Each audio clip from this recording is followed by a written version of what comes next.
So you've probably noticed I'm using some extra notes beyond the major triad to create a little more bluesy sound, right? I've been adding some sevenths, okay, which we used an example of this when we made G7, right?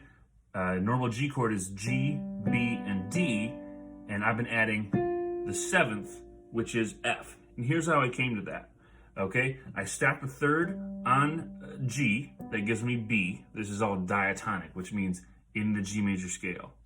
Then I stacked a third on top of B to give me D. And then I stacked a third on top of D, which would have given me F sharp in G major, right? 1 sharp, okay? But then, rather than take that note, I'm actually flatting the F sharp to create your F natural and give me a G dominant 7 chord. Here's how that sounds. Okay, and then I inverted it to put that F down here. Left out the root because I have the root already in the bass. And that gives me a G7. So let's do that with our other chords. You'll hear how this gives it a little spicier, bluesier sound, all right? So here's C. So I got my C, stack a third, stack another third, stack another third, then flat that for the flat 7. C dominant 7 sounds like this. And let's invert it. Invert it again. Okay, what can we lose? Take out the root, still got it down here. That's a pretty cool blues voicing. This one's cool. How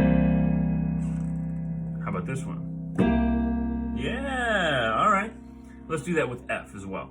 So here's my F, A, C, and the 7th note, flat 7, would be E flat, right there. Okay? So all of a sudden we've got a lot more notes and chords to consider, and rather than that being an intimidating thing, let's think of it as just adding to our bluesy vocabulary. All right? So let's start out with a C7. All right, then I'm gonna move to an F7,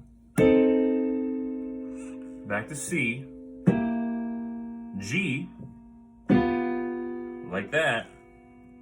And rather than go back to this inversion for F7, I'm actually gonna go from G7 down here.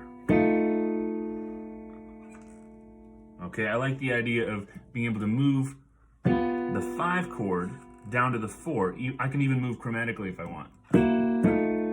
Like that. That's a very common sound in the blues. And here's my C7.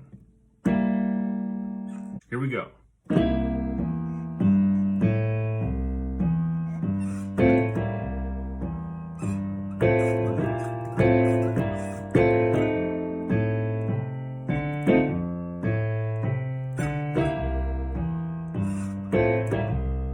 There's G7. Here's my chromatic movement.